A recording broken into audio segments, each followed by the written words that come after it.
Hi everyone. This is a summary of Lao Tzu's Tao Te Ching, chapters 16, 17, and 18. The version you see on the screen is Paul Lin's translation with Wang Pi's commentary, and I'll leave a link to that down below. Chapter 16, he says, attain the ultimate emptiness and maintain the absolute tranquility. Tranquility means peace or poise.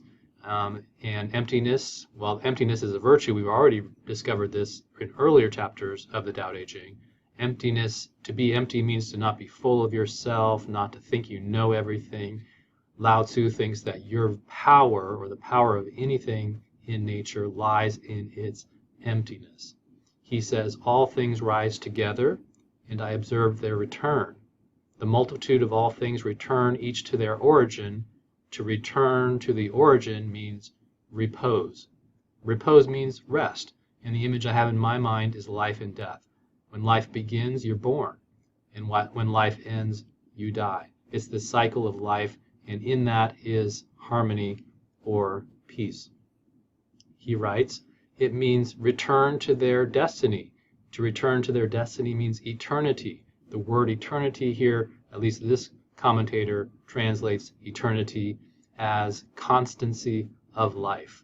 To know eternity, he says, means enlightenment. So what we're after is to try to understand what eternity is. And I think we could make this connection that eternity is somehow connected to the Tao.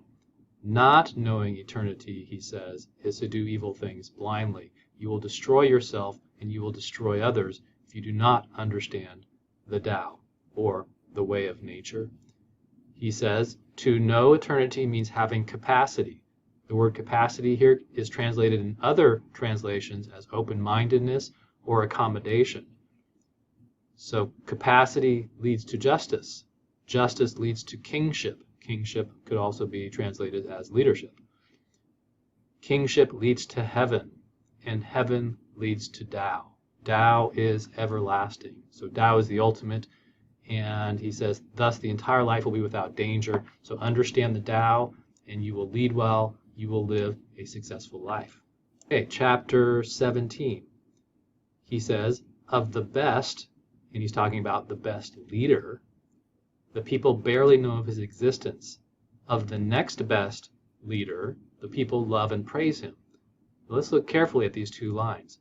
Notice how the second line says that a good leader, or the second best leader, is the one who everyone knows and praises. But better than that is the leader that nobody even knows.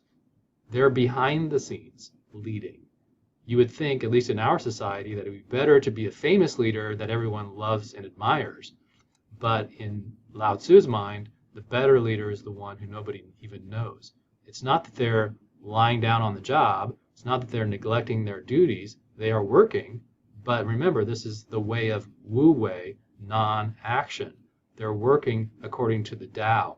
They're working in humility, and they're empowering others.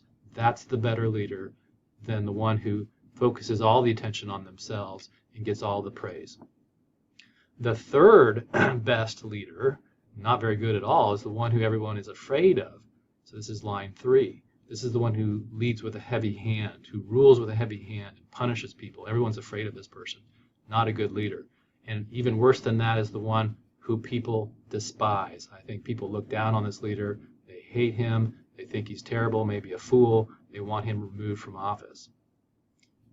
He says, he who does not trust others enough will not be trusted by them. Okay? Think of a manager or boss you had who you didn't trust. Lao Tzu would say that person probably didn't trust you first. Therefore, hesitating one should carefully choose his words. When he accomplishes his task and the things get done, the people all say, we have done it by ourselves. So again, the idea is that this leader, the Taoist leader, is leading from behind the scenes, but is empowering other people. This leader, again, is humble, and people are just focused on doing their work. They're not worried about following this leader. Okay, chapter 18. He says, when the great Tao is abandoned, there are human-heartedness and righteousness. When knowledge and wisdom arise, there is great hypocrisy. When the six relations are not in accord, there are filial piety and paternal affection. When a country is in disorder, there are loyal ministers. Now this one will leave you scratching your head. First, let me talk about a few terms in here like six relations. There's a nice description down below in footnote number 3 describing the six relations as the ones that are associated with, in ancient China, with the philosopher Confucius. The six relations are father and son, older and younger brother, and husband and wife. So those six relations, he's saying, are not in accord. When they're not in accord, then filial piety appears. Filial piety is respect for your parents. Now, that seems a bit strange. It seems a bit contradictory, right? If your parents, if you don't have a good relationship, father and son, then respect for parents appears? How does that make sense? Go back up to the first two lines. When the Tao, which is good, right? This whole book is about the Tao. When you abandon the Tao, then you get human-heartedness and righteousness. Aren't human-heartedness and righteousness good things? Well, how do we make sense of this? Reading the Ames and Hall version and commentary here, I think they make good sense of this. They point to the context in which Lao Tzu is writing, and you remember Lao Tzu is responding in some ways to Confucius, his contemporary. Confucius is a philosopher who represents a very strict moral education, and so this idea of forcing people through rewards and punishment and strict educational methods to obey their rulers, to obey their parents. So we might translate this second line better if we put the word so-called in front of each of these terms. There are so-called human-heartedness and so-called righteousness, meaning this is not true human-heartedness or true righteousness. This is like an artificial, manufactured kind of righteousness, a strict moral education that's pushed on society by those in power.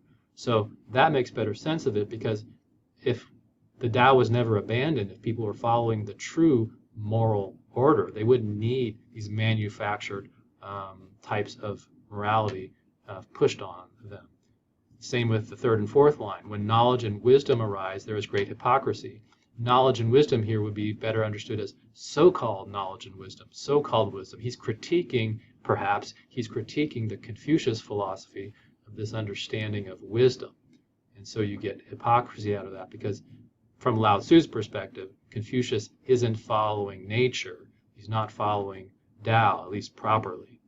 And finally, wrapping up this chapter, when a country is in disorder, there are loyal ministers. Or as another translation says, when a country is in disorder, then patriotism appears. Loyal ministers and patriotism sound like good things. But what he has in mind is something negative, so-called loyal, so-called patriotism. And it comes out of disorder or chaos. We don't want disorder or chaos. If everyone in society, especially the leaders, were to follow the great Tao in the first place, you wouldn't get disorder and chaos. You wouldn't have politicians and bureaucrats. You wouldn't have this notion. Everyone wouldn't get all emotional about their country. They would just be at peace. And that would be a better life, says Lao Tzu. All right, I hope you found this summary helpful.